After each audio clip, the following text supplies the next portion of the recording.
Hey guys, my name is Brian Storm. In this video, we're going to look at HUT heroes, how to make them through sets, the collectibles it takes to make them. We're going to break them down, and I'm going to give you guys my review of them. You guys have probably already seen the heroes, but I'm going to tell you which ones are the best. So if you are unaware, to complete a hero, you're going to need all of the base players of that team minus the expensive ones. In this case, MacInnis is the most expensive one. You need the jerseys, the logo, the arena, and a bunch of collectibles. So I'm going to give you guys my thoughts on each hero, but if you want a summary, check out like the end of the video. For Giguere, we can't really judge goalies how they play based on their stats. He's about average in size, and synergy-wise, 1 point in Thread the Needle is nice, but 2 points in CW, well, that's bad. But I guess he'll be an okay choice as your starter. Next, we have Doan, Arizona's hero. He has terrible synergies and skating, but he has a powerful shot.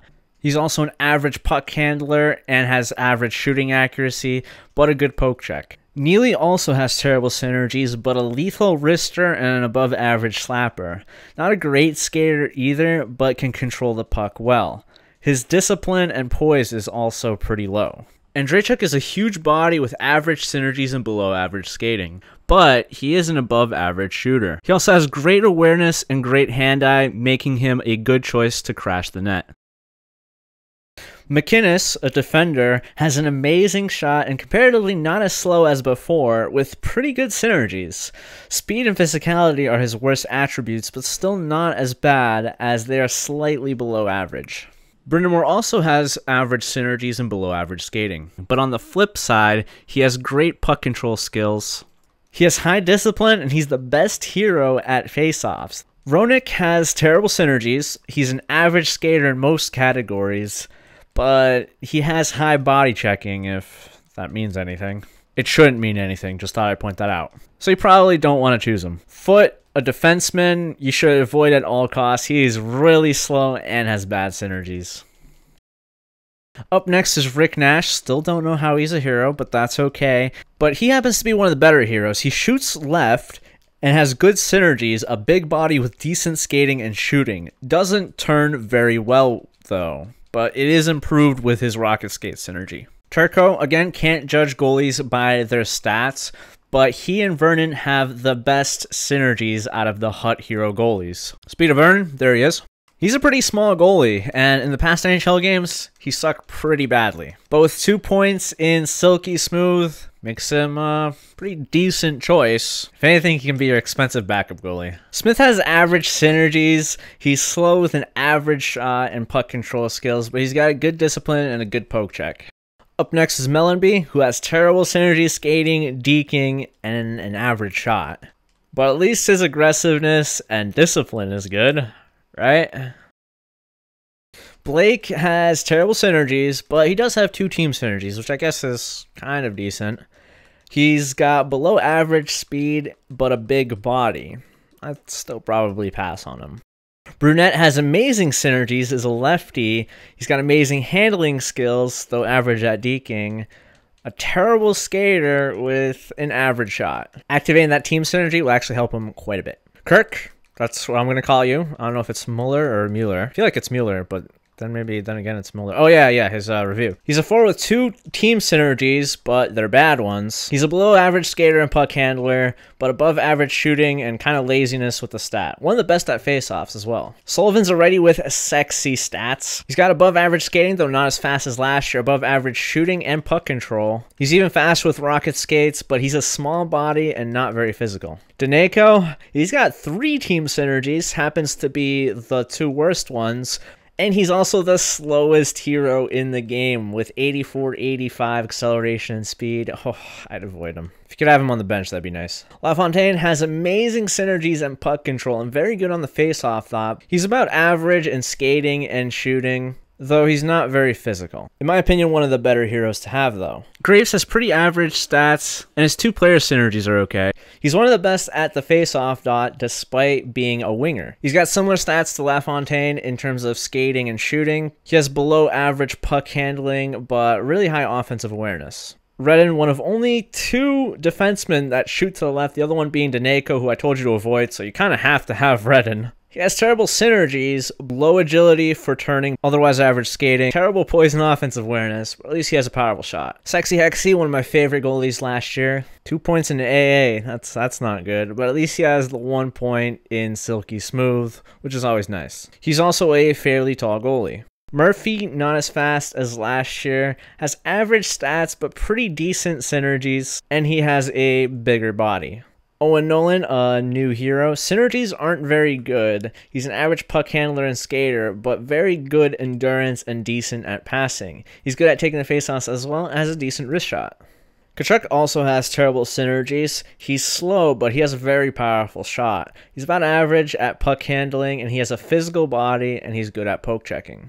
Boyle, in my opinion, is the best hero this year. He's fast with good synergies. He's got amazing slap shot and powerful wrister, but not accurate for his overall. Outside of that, his only drawbacks are discipline and having a small body. Clark has terrible synergies, but they're all 3 team synergies, which is nice. He's below average at skating. He's got average puck control skills, but an amazing wrist shot. His slap shot's also above average, and he has high physical stats despite having a small body. Linden, a big body with average synergies. Average shooting, skating, and puck control, but one of the best heroes in the face-off stat.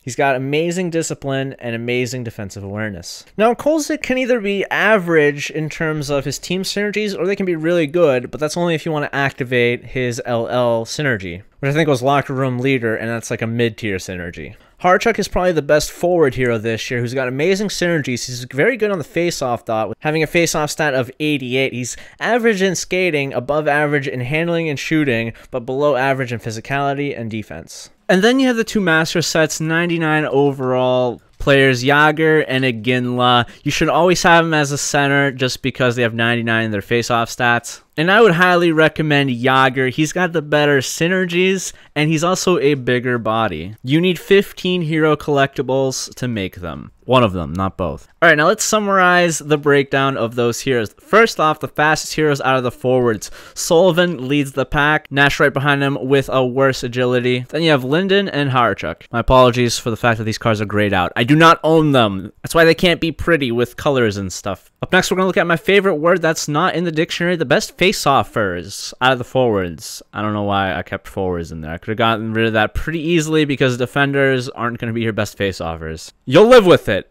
You better. I hope you do. So like I said before, Rod the Bod Brind'Amour has the highest face-off rating with a 92 out of the heroes. But then Muller, Linden, and Graves come in tied for second with a 90 face-off rating. Your best shot usually comes out of the slowest guys. Cam Neely has an amazing shot, like I said. Clark's is pretty decent as well. Doan has a really powerful one. And Nash, in addition to his speed, has a good shot. I did find, however, that almost all of the forwards have their shooting stats in the 90s, which means they're all pretty much the same. Here are your best heroes with the best synergies, and Rick Nash shows up there again. Sullivan, Hawerchuk are there again from the speed, and then LaFontaine and Brunette make an appearance. Now we're going to look at defenders. Your only good lefty defender is Wade Redden. You don't really have a choice. Remember, he has a pretty good shot, though. MacInnis has the slapper of a god. He's also not as slow as he used to be. Dan Boyle, best overall card, even out of all the forward heroes. And then Larry Murphy has 90 in, like, all of his stats, and that's a good thing. Loved him last year, though some people say he's not as good this year. The last thing we're going to talk about are the cheapest heroes that you can make, and they aren't that cheap. I was basing it off of today's prices, September 25th, 2017, in case you're looking at this video from the future.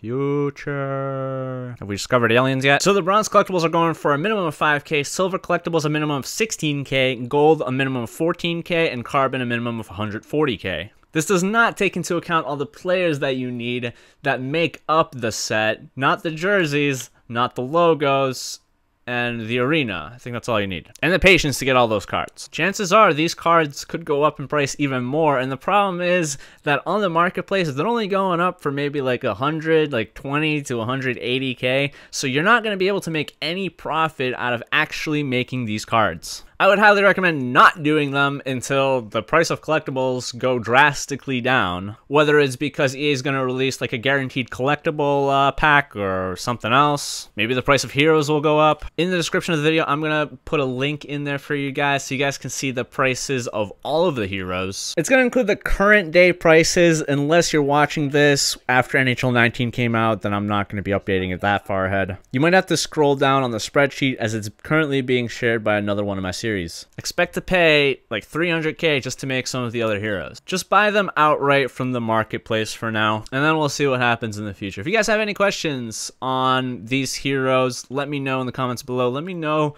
who you like, who you think you're going to choose, or who you have chosen. And I'll see you guys next time.